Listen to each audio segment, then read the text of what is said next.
Oh, wow. Well, yeah. 31st of December 2021 is when we are first recording it, recording this and having this like last NEL show for the year. Okay. But of course, if you're watching this on YouTube, of course, this is not the last video for the year. My name is Nkechi Manelade. I'm the host of the NEL Show, and today we have a very, very important topic to be ending the year with. This episode is sponsored by 365 Days. All right, just a bit.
Oh, finally. Thank God. Mommy, good morning. Good I just morning. wanted that How are why you? you say not being able to join, not being able to join. Mommy, well, thank you, I don't ma. I'm I, doing well. I don't know what happened. My Wi-Fi is supposed to work, but somehow it's not working. So I changed to my cellular network. Yes, I did that immediately. It froze me. Once I started, I just got frozen. I just changed from the Wi-Fi straight to the mobile data. Thank you so much, Mm. Mommy Mo, and thank you to everybody, friends and fans of Mommy Mo, joining in. Just as you joined in, thank you for joining. All right, let us get to her profile so that we can get to meet her, and then we'll get right into the conversation. If you're just joining, the topic for today is leave before you leave. Leave before you leave. I will talk more about that in a minute. Modupe Ehirim, the founder and the lead counselor at Right Fit Marriage Academy, works with men and women to become persons that their spouses look forward to coming home to. Using the five-step, the Right Fit marriage process, Modupe Ehirim guides married people to intentionally design and build healthy and long-lasting marriages. She is a certified Save Your Marriage Before It Starts facilitator. She is also a certified family system engineering practitioner. Modupe graduated with a first class honors in chemical engineering from the University of Ife, now Obafemi Awolowo University, in 1980. She has varied work experience in the Nigeria civil service and managing her own businesses. Modupe is an avid reader. She's passionate about relationship and marriage. She mentors young people, aiding them to chart their lives paths. Of Yoruba origin, she is happily married to Boniface, her husband of over 36 years. Wow. Okay, who hails from Imo State. Together they have four lovely children, and you can get to learn more about Mommy Mo or Modupe Ehirim on their email, modupe@rightfitmarriage.com, or visit Facebook, the Right Fit Marriage Academy, and you can just learn all that you need to about the work that she does. Again, Mommy Mo, thank you so much. Mommy Mo, so Mommy Mo is what we call her in our professional term. But that's what I'll be calling her throughout this conversation. But just like we shared, her name is Modupe Ehirim. All right. Mommy Mo, when this vision and this steering came to mind, I started to think of, okay, so how do we navigate it? There was no, okay, Kolu, thank you. Kolu is applauding Mommy Mo. There was no, it was just, you just had to come to mind. And of course, especially being in your circle, because of the great things that you are doing at your age. So you are standing out because people your age usually would or may get fed up with that have not started. It's a different thing if you're Warren Buffett, you started 30 something years ago with tech. No, we're talking about those which I will ask you that question. You started working, especially in the Nigerian, let me even bring it home. In the Nigerian phase, you were working this or that, and then all of a sudden, you are now on Facebook doing the things that young people started. So I definitely knew that I was going to interview you, and now is the time. So, Mo, we will start with what were you doing before you even got to Facebook? What was your life before coming on the internet? Okay. First, I'm somebody who has always been curious. Aha. I studied engineering. I have 2 degrees in engineering. So engineering made me a really curious person. Then I also had parents who helped. My mother in particular was just that, you should look around you and learn about life. So my first experience with technology was way back in the 80s, when one device came out that you could use to store information, and it just intrigued me. I was one of the people who picked it up first. And then when internet access became available, I remember that in my office then, you had to be director level before you could have an internet-enabled desktop at the time. And I spoke with my boss and said, Oga, if you allow me to learn this thing, I would be able to use it, for the office as well. So from the last 30 minutes of work, I used to go to his office, and it was dial-up internet at the time. And then, of course, when cyber cafes came, I jumped on it as well. In fact, in 2000, when I was desperate and looking for how to truly understand what my life should be about, I signed up for a career counseling program with somebody in the US, paid $1,000, and that's got my brother to pay. And then at that time, if you wanted to do internet on your dial-up phone or do phone calls, you go and buy a scratch card for international calls. So these were the kind of things that I had to do. This was in 2000. So I didn't know anything about Facebook until I think 2009 or so. And then my daughter was making beads and she was taking photographs and putting them on Facebook. And then our cousins who were in the US were calling and saying, oh, that necklace you made, can you make one for me? And when somebody is coming, and I was like, wow, how did they know you were making necklaces? How did they even know which necklaces you were making? And she said that she put it on Facebook, and other people, even strangers, were calling to ask her to make it. I said, Joe, show me this thing, because I was running a bookstore at that time. So most people don't know, but I actually had a Facebook page for my bookstore right from that 2009. I went through the list of the people who were my friends to see who was living in Enugu, where my bookstore was, and I would write them messages in the DM, so that was it. So that was where I started with Facebook, and it connected me with a lot of people and made them to know me. In fact, it was interesting to me because when people would be talking about books, people would mention my name and the name of my bookstore, and they would say, go ask her. So it was a very intriguing experience for me that, wow, you could just reach people and talk to them and do a lot of things. So I did that with my bookstore, I think, for from 2009 to about 2013, before I closed my bookstore down. Then in the course of my bookstore's work, I was meeting people as well. So I was very concerned about the young people. So I actually started another Facebook page, You and Me Central, that I think I did also for about 6 or 7 years, where I was doing articles and posts for young people, singles at the time and everything. When I shut down my bookstore in 2015, I actually wanted to go on and do an online bookstore. So that's how I came about doing business online. I already did the website, got it connected to my supplier's website so people could order, and things like that. But I didn't know how to market it. I didn't know anything about marketing. So I told my sons, I remember that I think I had spent everything that I had, and I now had about $500,000 naira left. So I told my sons, I said, that I've gotten some quotations about people who would help me to do online marketing.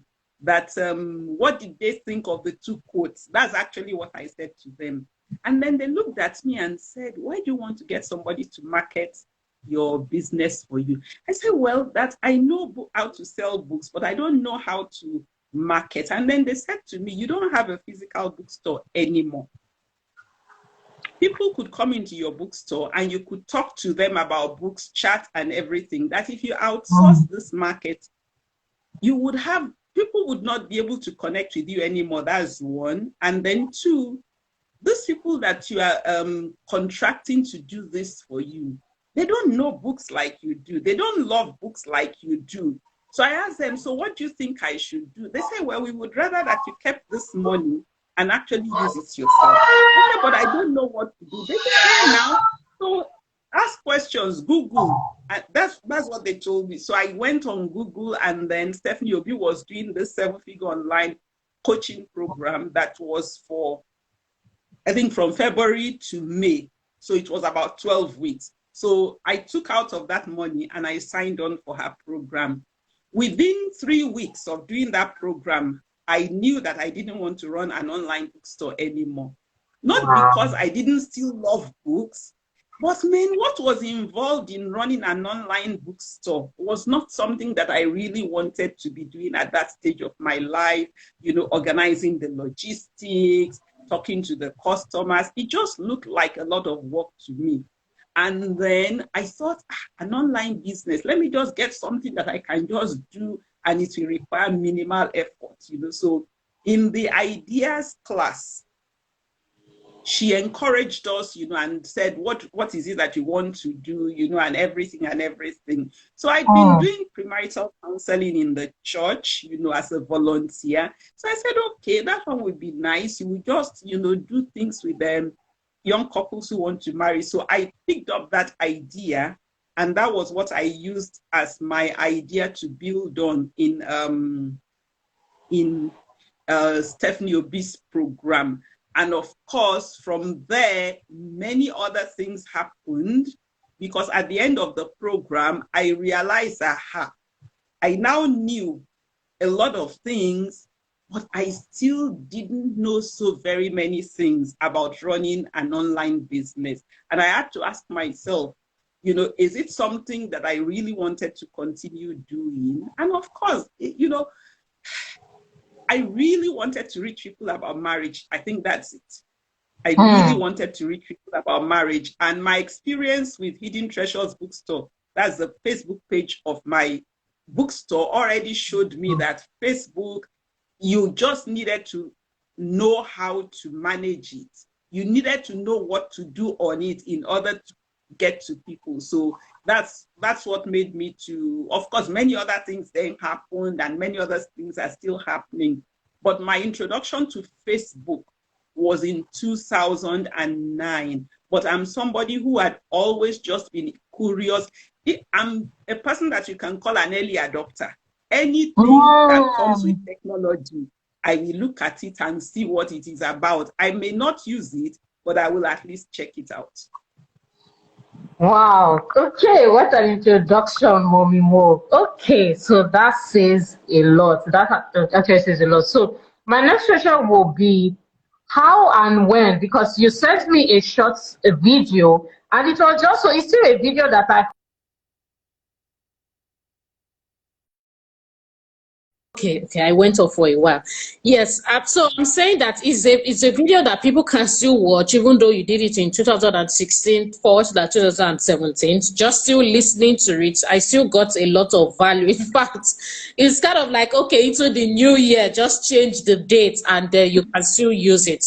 But the question I want to ask is, at what point did you decide that you were going to, because what you are leading now is actually a vision. So at what point did you decide that you are going to throw yourself or be consumed by this vision, even at your age? And if it's okay by you, could you share your age or your age range, whichever one you're comfortable with, to put context for those people listening? Okay, I'm quite comfortable with sharing my age. It's one thing that I've been very comfortable with. I'm going to be 63 on my next birthday, which is February. So what it means is that in 2016, when I was starting this, I was 57. Yes. That's what I was. I have always been concerned about people generally, because of my own personal experience. I was one of the people who went to secondary school pretty early. Then you used to read up to standard 6. I was one of the first people who went to secondary school in standard 4. And then I got into university and I did engineering. And I got first class honors. So really, I'm the kind of person who you would feel has advantages and opportunities. Parents who knew what education was about, went to great schools, is highly intellectual.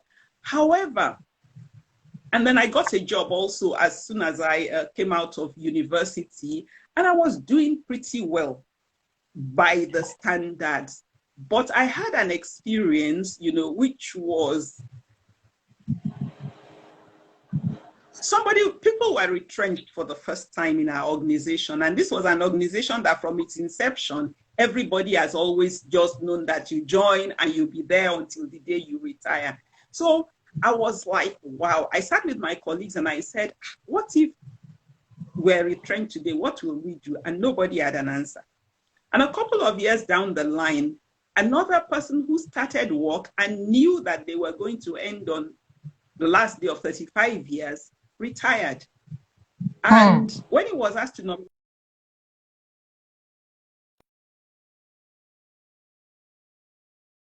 and I said, what would you do if you were in this person's situation? And nobody had an answer as well. So that got me thinking, that got me reading, that got me exploring and trying to find out, how is a person supposed to do? What are they supposed to do with their life? And then I started talking to people who were just coming out of university, because my assumption was that it's because I graduated in 1980 and people were not exposed. That's the reason why I didn't know. But now I was talking to people who graduated from university 20 years after me. And, you know, they'd be saying stuff like, it wasn't this subject I wanted to read in the university. It was what was given to me. So I started getting concerned that the questions I didn't have answers to 20 years prior, people who were, you know, now coming out of university still didn't have answers to them. That got me read. So I started working with young people. I talk with them and I find that out. But my volunteer effort in church gave me a whole new understanding of what was happening. I realized that my own upbringing was not, I wouldn't say normal. My upbringing is what is supposed to be normal, but that was not usual. Most parents were not like my parents. Most children were not like me. So most people arrived at adulthood chronologically, but did not have the life skills that a person of that age should have, did not have the attitude and perspective that a person of that age should have. And so I thought that this was why marriages were not working. So I was, you know, so I got interested in marriage, because I realized, okay, if the people who marry were the right type of people and created the right kind of environment, then the children that they would bear would also be that. And when I now started volunteering in church and was doing it, I got even more perplexed, because, okay, you can't blame the parents. Somebody can't teach what they didn't know. So who do you start with? Do you start with the young people? When do you start with them? 3 months to their wedding is a little bit too late, because the things that you are trying to deal with are things that have happened to them, maybe from childhood, what they've been exposed to. So I really was just, I just thought that, okay, a tree cannot make a forest. However, there'll be no forest without the first tree. So I just want somebody, I think when I started out, you know, all I just said to people was that I wanted to positively impact the perspective of marriage in Nigeria and in the West Africa coast. A lot of people asked me, why not the world? And I said to them that I didn't need to impact the world. I didn't even need to impact so very many people. I just needed for a few people to begin to understand what I was beginning to understand about marriage in particular, about families in general, and then about life altogether. So in 2015, when I did Stephanie's course, I really started thinking to myself, but then my vision was still do premarital counseling and all those kind of things. Then I met a certain gentleman, and I met him online as well, Victor Ekobasi, and he already had an active community, you know, and so I got talking to him, and he said, well, Mommy Mo, if you want to do this, you will create a community. And he said, in order to create a community, you would have to have a future that you are promising the people who are in your community. That community will have to have a front man. That's what he called it, the face of the community. And that, you know, there would have to be a process, a culture that the people of the community. And that really sounded really good to me, because all of a sudden I was seeing a way of doing what I could do. What I wanted to do was create a mini village, you know, where there are old people, there are young people, there are men, there are women, and we're talking about marriage, not necessarily teaching things, but thinking, discussing, relating with one another as a physical village would do, you know. So things will come up, we discuss it, but by means of our interaction, would be learning. So the only thing that I was a little concerned about was that he said I would have to become a visible person. And if you know me, I'm somebody who really values my privacy. So I was like, no, Victor, we can't do that one. So let me just be putting the post, you know, that the Right Fit Marriage Academy will be known and everything. He said, ma, you either want to do this thing or you don't want to do it. If you want to do it, Modupe Ehirim has to be the Right Fit Marriage Academy. And you know, when I was doing Hidden Treasures, I had that because people started calling me Hidden Treasures. And that was okay, because at least it was still Hidden Treasures. But in this one, I was going to be Modupe Ehirim, the face of the Right Fit Marriage Academy. And that was tough for me. I needed to go think about it. I also needed to discuss it with my family, my husband in particular, whether they were all comfortable with that, and my children. And once they were comfortable with it, I think I even discussed it with my siblings and my parents as well, because this was now not going to be just me. Sometimes they came, you know, I spoke about them when I was speaking about my life. And then, you know, they all became visible, sort of, even though they didn't want to be visible, because I chose to be visible. But once I started that journey, I'm a Christian, and I did speak to God and wonder why it was me that he wanted to do this work. And what I felt God was saying to me is that I need a person with a first-class brain to do this job that nobody is going to pay for. By his grace, and because of the husband I married, I was comfortable. So if I didn't earn an income, I wouldn't lose. So I could actually pour myself into it. And once we started, and I started connecting with people and seeing how hungry people were and how many people really just were ignorant, I just knew that that was what I was going to do for the rest of my life. Wow. Okay, well, I've just tried to take it in. Thank you so much, Mommy. Well, I mean, okay. Whew, it is a lot to take in. And for me, it is so refreshing just hearing your story, and again, your age range and your resilience, and just walking the path. Which takes me to the next question, Mommy Mo. Now, we're in the phase of Meta, Facebook, the metaverse, we're entering into that and so on and so forth. And there are definitely people from 50s, in their 50s and above, who know these things or who are aware of these things, but they feel ashamed, they feel afraid, and there's this slight insecurity of, is it this small, maybe 30-year-old girl that will not be teaching me, or 20-something-year-old boy, or some, you know, or 30-something-year-old boy, whatever the age range is. How would you advise that they navigate this phase? Because of course the battle has to be won on the inside first, which, hearing you clearly, and I'm sure you will share from with this answer, you already won some battles, so you didn't have problems taking advice from this, or taking counsel, or attending this person's, because, well, this unmarried person's course, as an example. I'm giving an example now. So some people, they look at, I want to do marriage with single girls, teacher, I beg, I'm not, you know. So all those bias, how were you able to get past it to get into what you actually needed? Okay. I think that there is a primary construct that all of us, particularly those of us who are older, need to take a look at and deal with, internally. Now, 50 years ago, there was no 24-hour TV.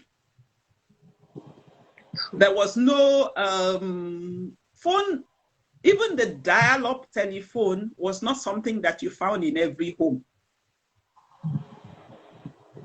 The probability that you would live in more than 2 cities throughout your life was very slim. So what all of that says to us is that, one, there is a paradigm that is common to everybody. And that general paradigm was the older you become, the wiser you are. And so, the only people you looked up to were the people who were older than you. The people who are younger than you, the only thing they're supposed to do is learn from you. But look at it now. Look at what we're doing. This Instagram live.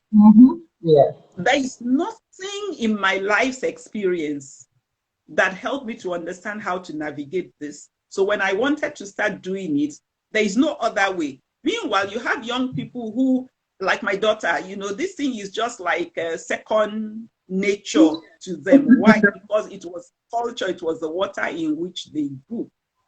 I think the other thing also that I learned from my parents that helped me was that my father related with us in this way. He used to say, this thing you folks want to do, they didn't do it in our time. Or can you go and find out how they're doing it and come back, and then we will now discuss it. So my father would not usually say, no, you can't do this. He would say, okay, can you go and find out how they're doing it and come back? And it is when he hears what is involved that he's going to change his mind. So for older people, they do need to understand that they're now living in a world. So we are like people who moved from a city and moved to another city. When you move to another city, you can't be I cannot be asking young people the direction, because in that new city, you don't know your way around. Yes. Whoever you meet, who you are going to ask for direction, you are asking them for, the only criteria you're looking at is, do they know the way? Do they have a good sense of the direction? That's all you are looking at. So for me, anybody, and it's very important for anybody my age to actually think that way. Here is why. My father died in 2020. He was 97. I'm 63. If God spares my life and I live as I live to the age my father lived, that means that I still have 34 years to live. Yes, yes. And in those 34 years, the world is still going to change, a lot. So I have a choice. I can choose to say the world is changing too much. I'm not interested. I'm just going to stay in my cocoon and not know what is going on. Or I can say, as long as I'm alive, as long as the world is changing, I would just have to be adjusting. It's not every new thing that comes that I'm going to pick up, but I can't afford to not open up to learning whatever is new. And that's very, very important for people my age for 2 reasons. 1, for your own personal well-being. 2, for you to relate in a healthy way with the people who are your own children, your grandchildren. So I'll give a personal illustration. My sons, they will stay in their room and they will be on their laptop. And the old school me just thought that these boys, how can they be wasting their life? What kind of a thing? Upon all the money we used to send them to school, and we'll be fighting. Then my son went abroad to do his master's program, and he submitted on his own a manuscript to an international publisher, and he got accepted, and his book was published. And I was now asking him, when did you write the book? He smiled. He said, Mommy, all those times you just be shouting and saying that we are just wasting our life away. That in fact, it's not only this book I have a lot of other manuscripts. And I was just like, wow. What was that saying to me? The world of work is changing. Even before COVID-19, a lot of young people that we see who are pressing their phones, our assumption is that they're just, even when they're on Facebook, our assumption is that they're wasting time. However, in today's world, a lot is happening there. So if you do not open yourself up to understand the way the times are changing, you're going to be relating with the younger people in your life in a way that is distancing them from you. And young people do tell me a lot about this, that, I wish that my mom would just hear you speak because she just doesn't understand me and stuff like that. So for two reasons, we, the older people, need to pay attention to what is happening and learn it. And so that for ourselves, so that we can be comfortable, and for our children and grandchildren, so that we can actually be the people who will also guide them in the right direction. One of the reasons why I am running the business that I'm running now and trying to run it in a structured way was because my two sons have decided to run businesses of their own. And they come to me for advice. Now, if I have never run a business before, I cannot give them advice. I need to be immersed in the business of today's world. So I said to them, this thing you are telling me, I don't understand, but let me say to you what I think, and then you can give me feedback as to whether what I'm saying is okay or is not okay. When I set up a board for my company, my daughter and my son are on that board. They are not on that board as my children. I said to them, my father, your father and I, our hard-earned money, we paid it for you people to go and do an MBA. And we see you using this information for other people. On this board, you have come to use that MBA. So the first thing I said to them is that I'm the owner of the business, but you are here in your capacity as knowledgeable people. So I will listen to you. They are my children. The business is different from our family situation. So I listen to their advice. I take their counsel. But when we come back home, I am their mother and they also listen to me. But what that has done for me is that it has opened doors for me in places that I would ordinarily not go. Why? Because they understand today's terrain more than I understand. Wow, Modupe. Thank you so much. Well, you have deep answers to questions. So that I was just like, okay, my Bible and my paper. Thank you so much. It's just a lot. Like me, I'm enjoying myself actually. I am really learning. Thank you so much. At this point, while I continue to ask questions, we would also take questions in the comment section. If you have a specific question for her, I would read it out. So please, you can drop a specific question that you have. Okay, so now, Mommy Mo, having said this, if an older person 50 and above checks, looks and watches this, and then I said, okay, so how do I start? Unlike you, I didn't have like my parents paying attention to me. Thank you so much, Pastor Solomon. Thank you. I didn't know you were still on this live. Thank you so much, sir, for being here. Thank you. Okay, how do I did not have parents who paid attention to me. Maybe I'm not as though you are just like you say, you're curious to know things. I'm not that kind of person, but I want to live my life before I actually get to the end of my years, because of course we're all going to still leave this earth. How can that person start in terms of finding their purpose, finding their vision? Where do they start from? Okay. The thing is this. When you wake up is your morning.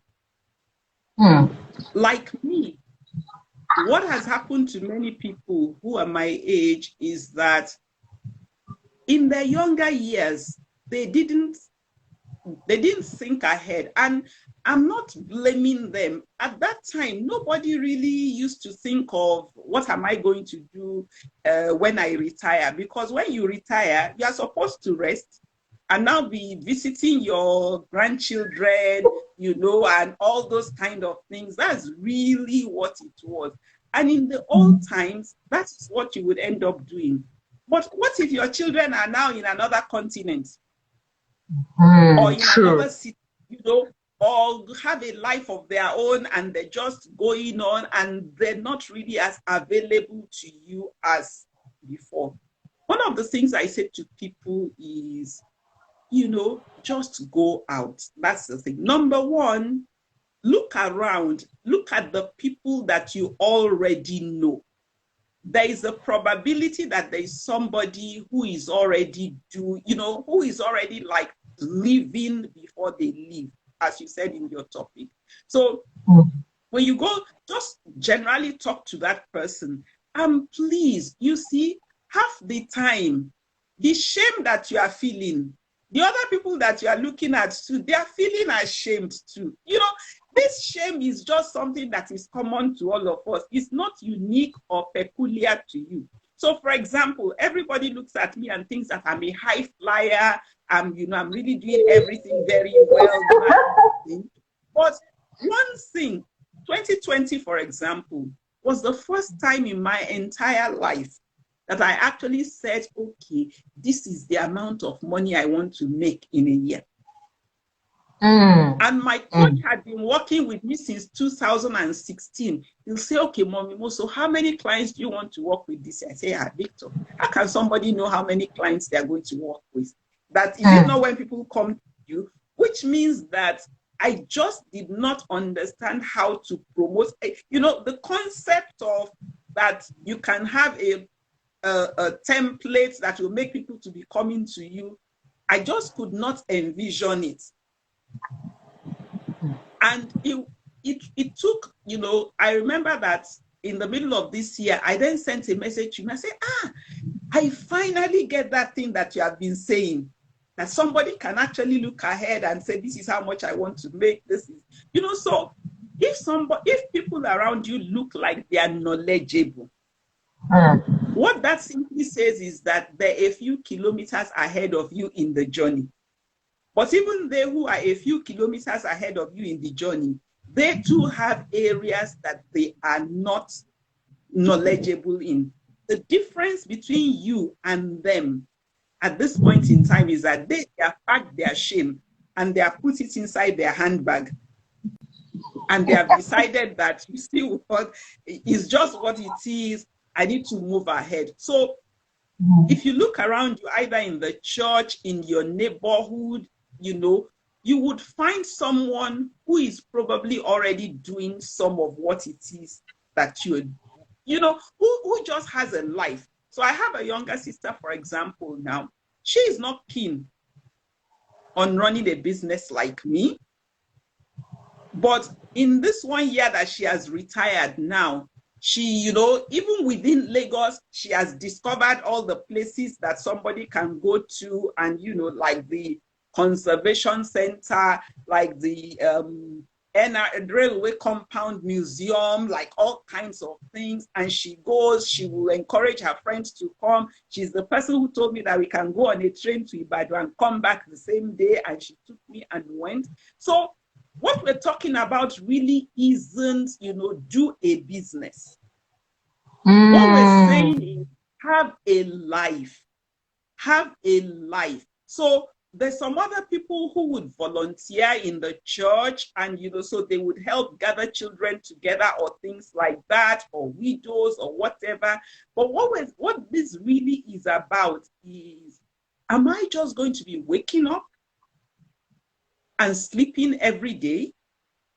Or what do I want to occupy my time with? So when you look at whatever it is you want to do in that way, because yes, I'm now making money from the Rife Marriage Academy, but I do a lot of other things. I have a couple of adopted daughters, who come to talk to me about their life, and so we look at it. And then I was at lunch with one of them yesterday, and after she told me all of the reasons why she wanted to give up, and we talked about it, I was very delighted when I got her thank you note yesterday evening when she said, "Mommy, you spoke to me."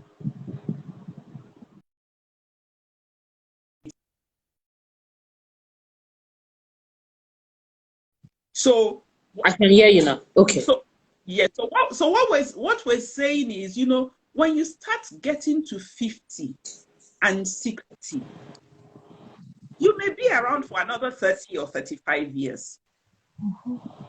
And that's a whole new life. So if you are 60 and you had never thought of it before, it's okay. You are a human being. It just means that it is now that you have woken up. And so you look around you. Thankfully, Instagram brings programs like this, around and things like that. You read Facebook posts, you see, let me say something about the online world for older people. Being on Facebook or being on Instagram is not more dangerous than walking on the streets that you live on. I'm going to say that again. Being on Facebook or on Instagram is not more dangerous than this walking on the street that you live on, because a lot of people are paranoid about being online. Scammers, people will know things about you, and so on and so forth. But when you come online, yes, when you come on Facebook or when you come on Instagram, just do the way you do when you are walking on your street. It's not everybody that you meet on the street that you greet.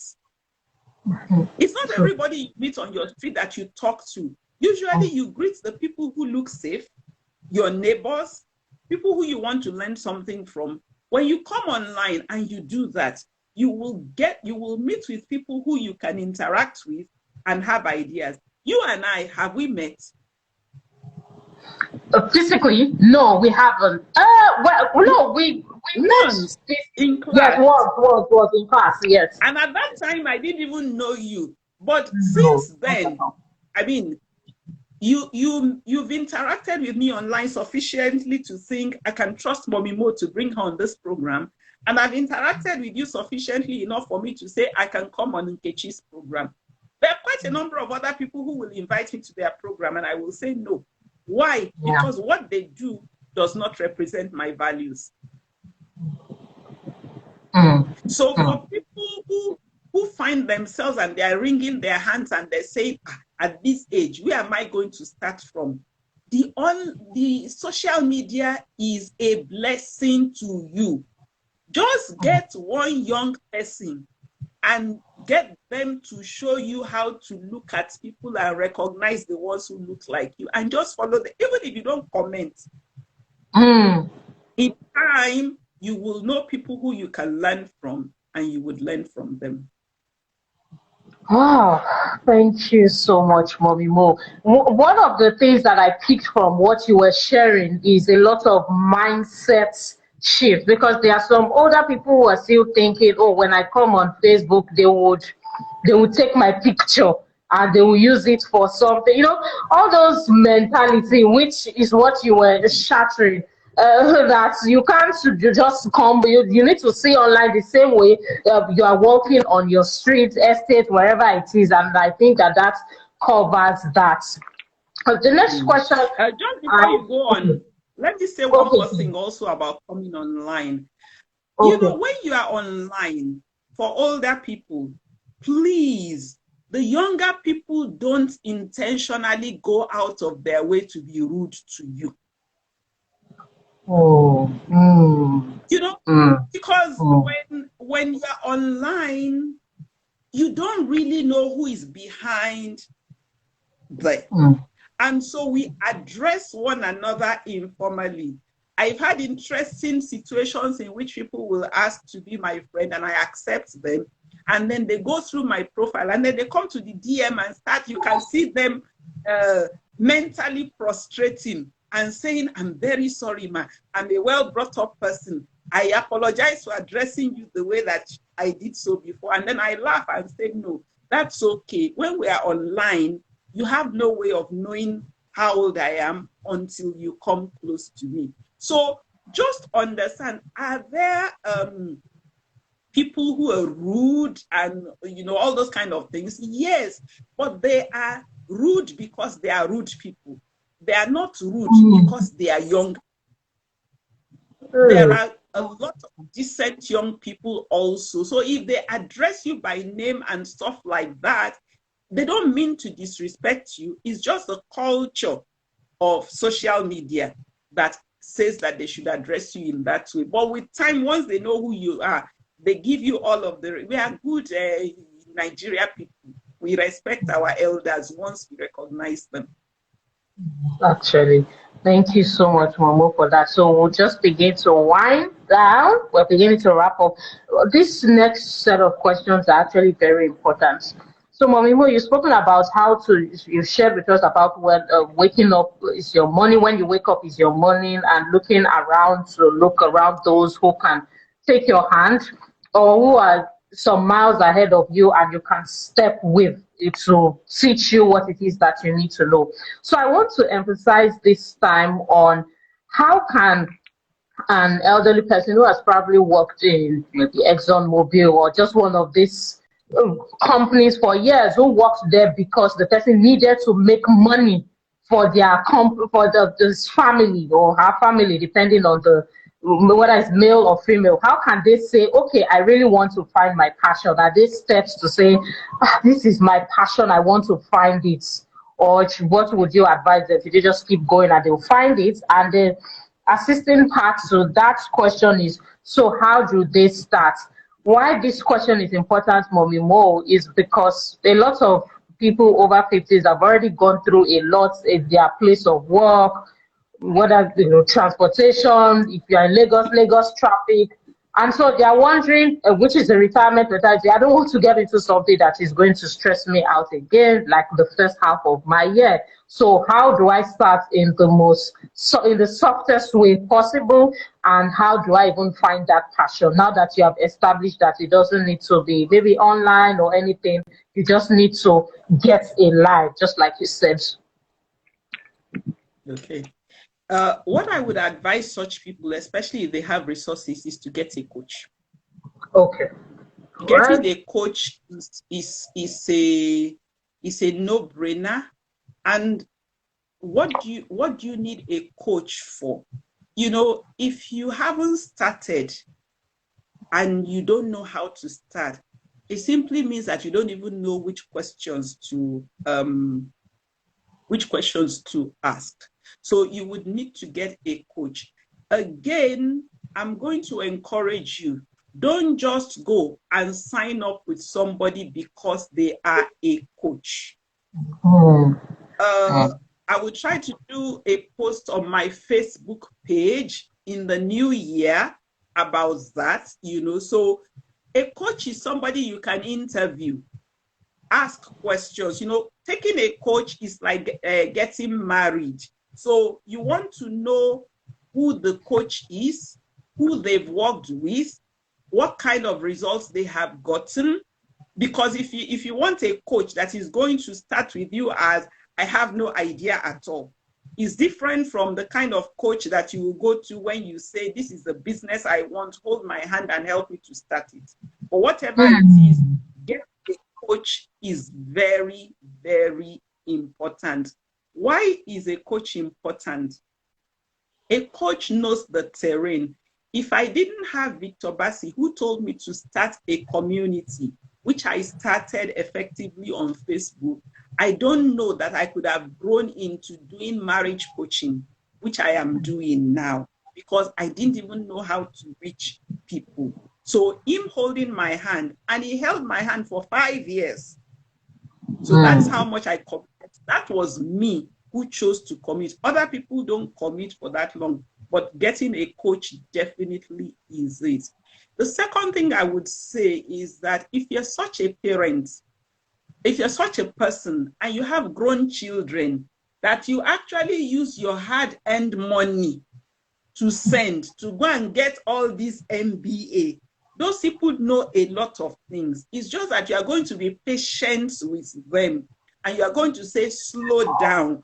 You see, I know that you know a lot of things. I don't know it so much. Help me to understand what it is. Those are our children. They're a wealth of knowledge. Part of the reason they don't sometimes offer their counsel and advice to us is because they feel that we will not listen.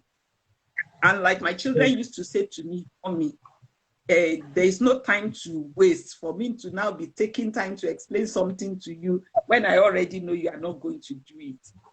So your children are also, or your nephews and nieces or young people in church, you know, if you ask them to give you an hour or two of their time and you then just say to them that you're wanting to figure out what it is that you want, a lot of the skills that they teach them in those schools are skills that they can use to help you. So that's what I would say. A third thing that you can do is also look for short-term programs. What I mean by that, if somebody says that they're doing a half-day course or a 3 days workshop or something like that, and it is specifically geared at people your age who are looking to think through what it is that they want to do. Those are some of the things that I would recommend. Those are the things that I did. Of course, there is the good old read books. So one thing that I also invested in was reading books, but in recent times, like in the last 2.5 years, I am subscribed to Script. Script is an online library that has audio. So anything that I want to find out, I just put it and it throws up some books. I explore them, and then over a period of 5 days, I listen to the audio version just to get ideas from there. So those are the things that I would say. Okay, and so that's doubles for finding their passion and starting out. Okay, so what of a person who wants to venture into these things but has a partner that is dealing with maybe could be diabetes or something in their old age, and it may be a bit difficult for them to launch out fully? How would you advise them, or what advice do you have for them in navigating living before you leave, but also not being frustrated because you're taking care of your partner with maybe some sort of illness that needs your attention as well while you're trying to live or get a life? What would you say to such people, whether the male or female? Okay. What I would say to them is this, you know, my husband has had health issues. So one of the things that I asked myself when I had to care for him was that if I were the one who was ill, how would I have wanted him to treat me? Caring for somebody who is ill is emotionally draining, is tasking, and such people need to work breaks into their time. What I mean by breaks, so if you're living with and you are the person who is caring for them, if you're somebody living with a person who has serious health issues and you are the one who is caring for them, you need to create time where you go out and take a break and refresh yourself, you know, do something that you enjoy. That is very important. There is nobody who can continuously, you know, care for somebody who is ill without breaking down. If you can afford it, getting help is also useful. Now, the help may not come in 7 days a week. You know, there's service providers who are now doing all of these things. I don't mean a live-in help who is helping you to, you know, clean the house and things like that. I mean somebody who is trained to care for a person who is not feeling, who has health issues. What that means is that you can be at home and the person who has the expertise is the person who is caring for your partner who you're caring for. But essentially in your mind, it's difficult. But like I said, the way I deal with such a situation is to say to myself that if I were the sick person, how would I want my partner to treat me and care for me? And that is how I cared for my husband when he was ill. Okay, thank you so much, Momo. For a person You who could has sorry, okay, please go ahead, ma'am. just one thing. Yes, Depending also on the degree of ill health, you may find that you would not be able to do, that is, you would not be able to take on a project that is different from what it is, from caring for that person. But then you can do short-time things. So you can volunteer for some 6 weeks things that gives you an outlet for your passion and everything. But it is not something that is requiring your long-term commitment. Okay.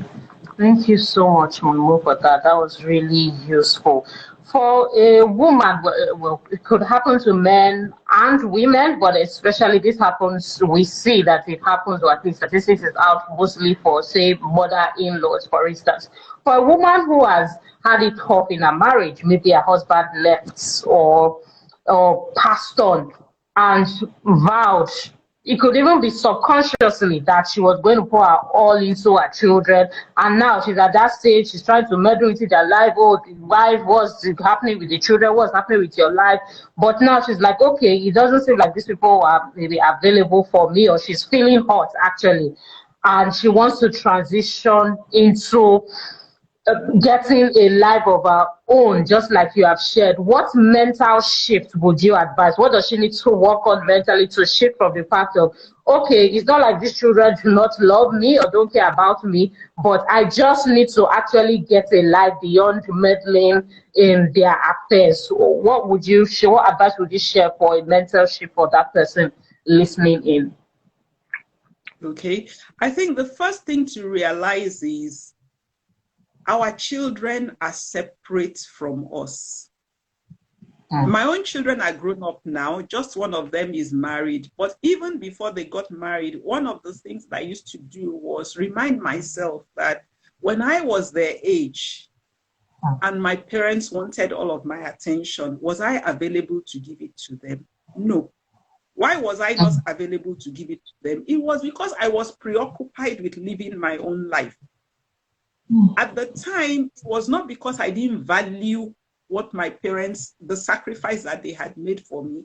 It was just that I was busy coping with my work and marriage and children and so very many things. And so for a woman who has poured her all into her children, remember I said that times have changed. Unconsciously, many of us who did it because we were looking ahead to a time when our children will pay us back.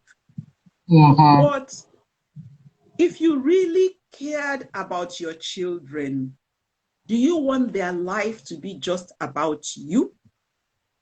Do you want your children to be self-responsible, self-accountable adults? Or do you want them to be people who only do what you think or say? That's the question you want to ask yourself. And even if you choose the latter, then you ask yourself because you should encourage your children to take counsel and advice from people who are knowledgeable and who are wise. And we have said that the terrain of life has changed. Do you know enough to be the chief advisor and the wise counselor in your children's life? The honest answer to that question is that in today's world, you don't. So if your children are not giving you all of the time and the resources that they're giving you, one mind shift. I will tell my children, let's put Satan to shame. When he is giving you that suggestion that these children are very ungrateful, upon all the things that you have done for them, you are the person who will put Satan to shame and tell yourself that, no, I'm the one who nurtured these children. I taught them to be grateful. They are grateful people. They appreciate me. The only thing is that how you think they should express the appreciation to you is not how they are expressing it. And if you hold back and allow them to be who they're supposed to be, and you allow them to, do for you what they're supposed to do, ongoing conversations will help you both to arrive at a happy place. What I mean by a happy place is, so if you hold on to them and you say, I said you people should come, you didn't come, I'm not yet 80, is that how you are going to be treating me, and so on and so forth. When you do that, that makes them to go away from you because they're just thinking, mommy is trying to be controlling and everything. So what they're saying no to is the controlling attitude, the manipulating attitude, the emotional blackmail that you are putting. But when you say, to be honest, so I understand you people are busy people, but it makes me feel really good when you make time for me. Let me know when you are going to be available.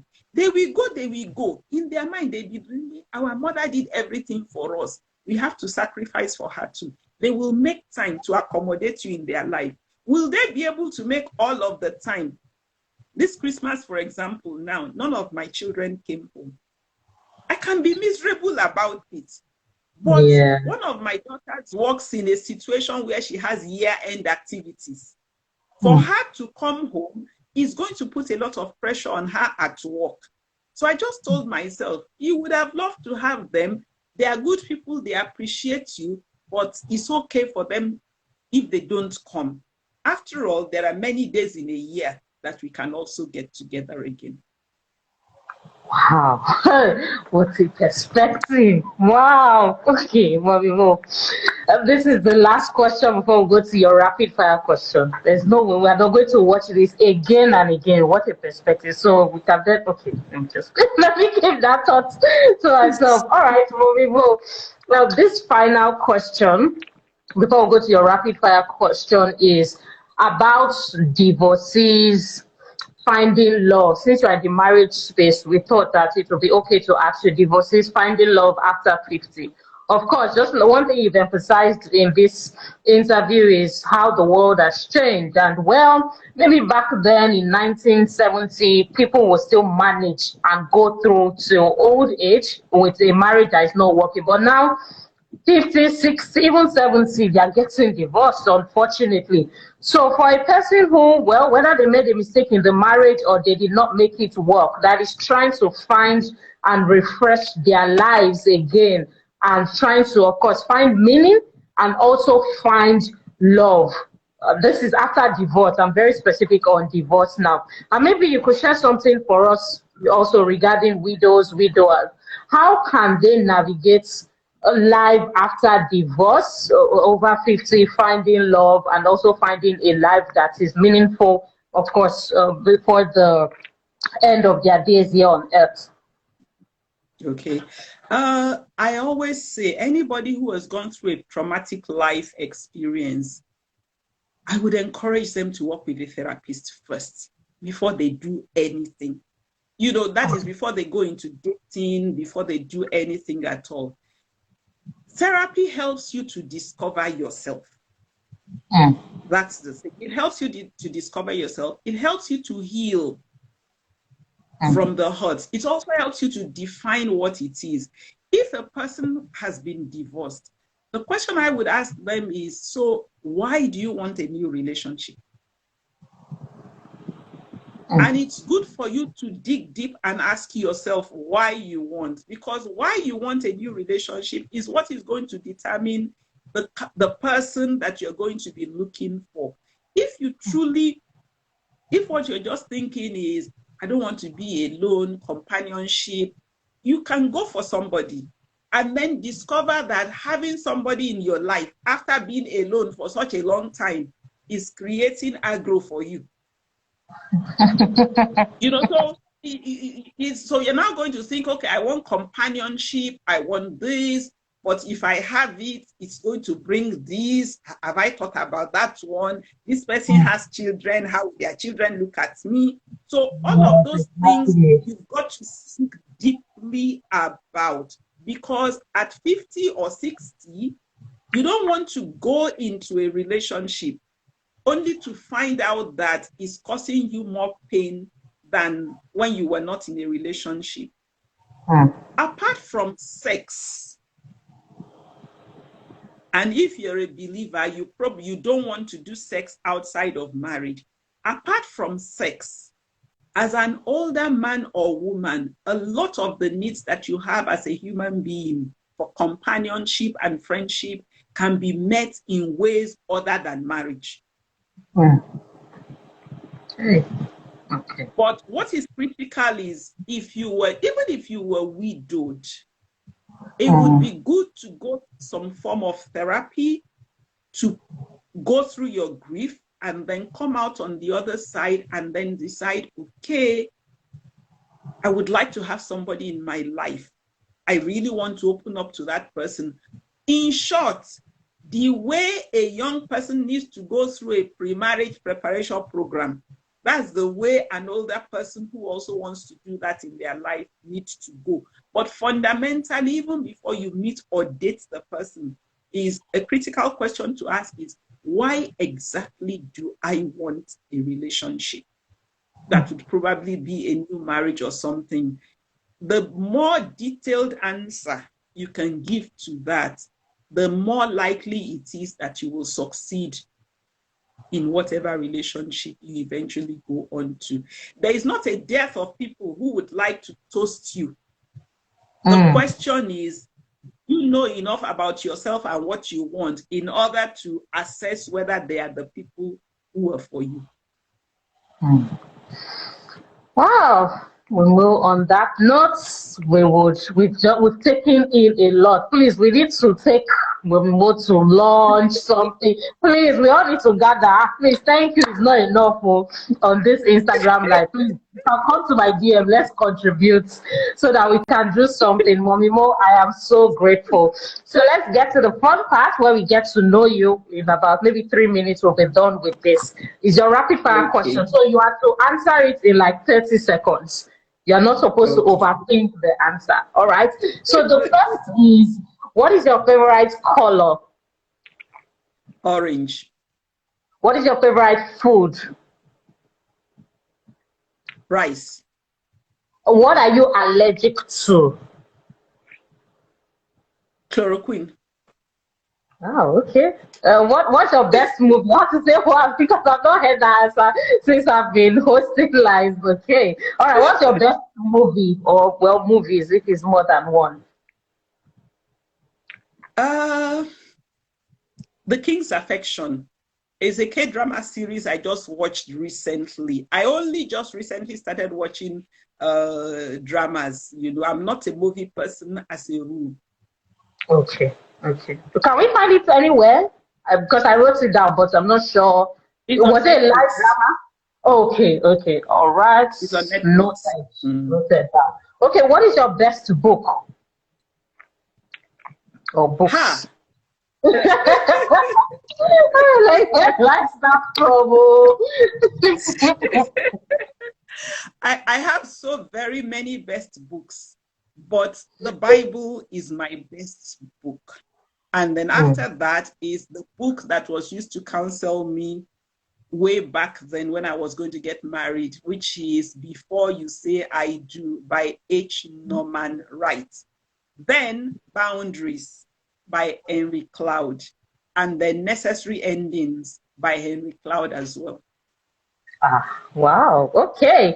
Momo, were you giving birth to in Nigeria? Were you born in Nigeria? Benny, I'm totally homegrown. I was born in Jos. I grew up in Lagos. I went to school in Ibadan and Ife. Wow. Okay. So if you were not born in Nigeria, where would you have liked to be born into?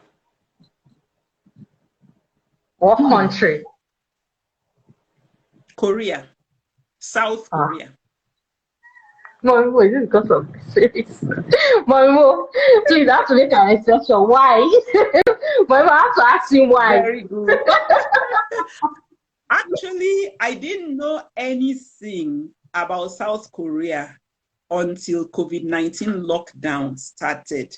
And my daughter suggested that I start watching K-drama. But as I watch their historical dramas, I'm just amazed that way, way, way back in the 1600s, they were already reading books.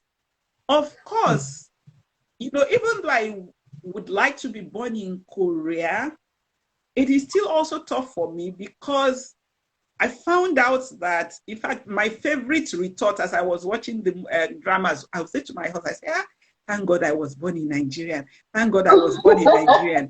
Because if there is people that are more patriarchal in their history, it's them. Women are not for anything in their history other than, you know, to be a wife and to be a mother and things like that. So you wonder, why do I want to be born in such a country? The thing is that the depth of knowledge that they have about life, the way that they think, in fact, if you look at their history, you would not be surprised that they're the technological power that they are in today's world. It's long since they have been thinking. Wow. So that's why I would like to be there. Okay, thank you very much. So gold or silver? I'm none of them. Oh wow. I'm not a jewelry person at all. Okay. What of black or white? Black. I wore more black when I was still in corporate world than black and navy blue. Okay. Yellow or pink? Both of them are too sharp for me. They are very sharp. So if you have to pick one out of the sharpness, which one would you go with?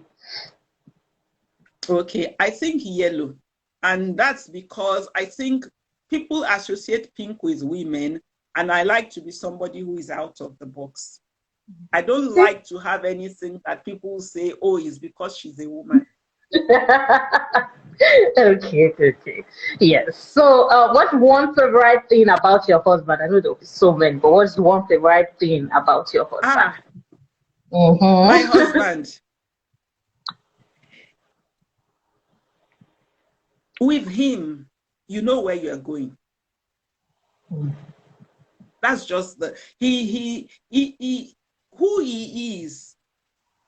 Who he says he is who you find him to be. The reason I married my husband was because I thought he knew where he was going in life, and I felt if I marry this man, I won't get lost. And after 36 years, I didn't get lost.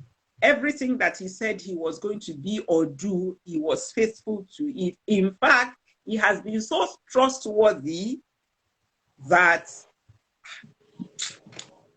the man is just, that's what I like the most about him. He's trustworthy. He is reliable. Who he says he is who you find him to be. Wow, that's a good attribute. Okay. Momo, hope we can interview your husband sometime soon. But I'll come behind the scenes to talk about you have to pray and fast. He's very publicity shy. I'll come behind the scenes to talk about that. Okay. What is your favorite attire to wear? A dress. An easy to wear dress, you know, that does not require too much attributes. You don't have to be scolding it, especially when you want to put it away. Simple dresses. Okay. Adela is laughing. Okay. All right. What is your favorite thing to do? Read a book. Okay. What do you like to do for fun? That's one. I'm just learning it. So in 2020, 2021, I was watching movies. In 2022, God sparing my life, I'm going to start dancing. Ah, okay. No, we cannot wait. That one I'm looking forward to. Okay. Small chops or jollof rice? Ah, small chops. So Okay. Fruits or vegetables? fruits. Would you rather take a train or a ship? Hmm. I've taken train for a large part of my life. I've never gone on a ship before, and I really hope that I'd be able to do that once before I go to the great beyond. So Okay. ship. Okay. A bus or an airplane? Hmm. Airplane, no, just thinking of going on a bus is giving me palpitations.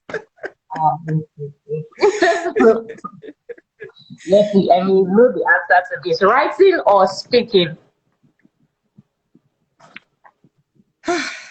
Speaking, because I can speak from my mind. Writing, I still don't have confidence. Again, that's something for people who think that this mommy Mo, she just knows everything. I Oh, avoided literature, biology, all those things that required writing. I actually started writing only because of the Right Fit Marriage Academy. wow. Okay. Thank you for sharing. Rain or sunshine? Which is your best season?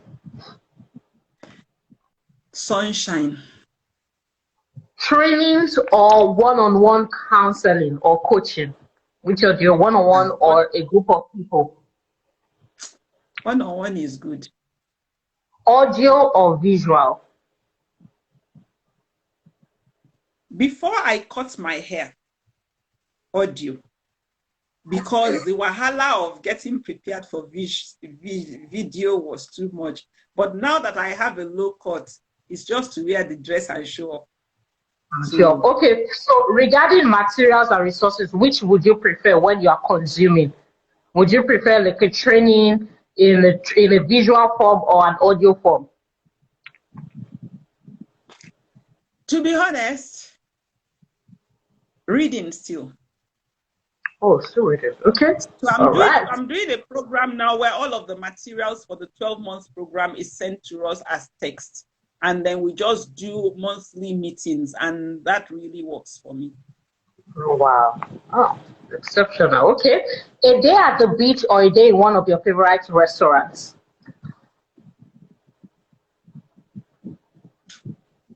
A day at the beach. We most thinking of these questions. Okay, all right. If you could change one thing in Nigeria, what would that thing be? If you could change one thing, if you had power to just change one thing in Nigeria, what would that thing be? Do better with our early school education. Wow. Okay. All right. And then finally, what would you want to be remembered for? Hmm. What would I want to be remembered for? I just want to be remembered as the woman who helped people to understand the impact of marriage on our community. People really think about marriage as what the man and woman do. I say that marriage is a private decision between a man and a woman that has significant public implications. And most of us are not aware of that. So I would like to be remembered as somebody who helped people to understand that their marriage is not about them at all. Thank you so much. That one stuck. Private decision with public consequences. And of course, it could be good or bad depending on what is happening in private. Mommy Mo, thank you so much. And I thank everybody who are taking out time to stay till the end. The replay will be available and it will be on other channels as well. And we can just continue to watch and share with all our mommies, daddies, and grandmas and grandpas. Thank you again, Mommy Mo, for doing this with us today. Thank you very much, Nkechi. This is a fantastic idea that you have, and I hope that it will go places. Thank you also for having me, and thank you everyone for spending this time with us. Thank you. All right. Bye.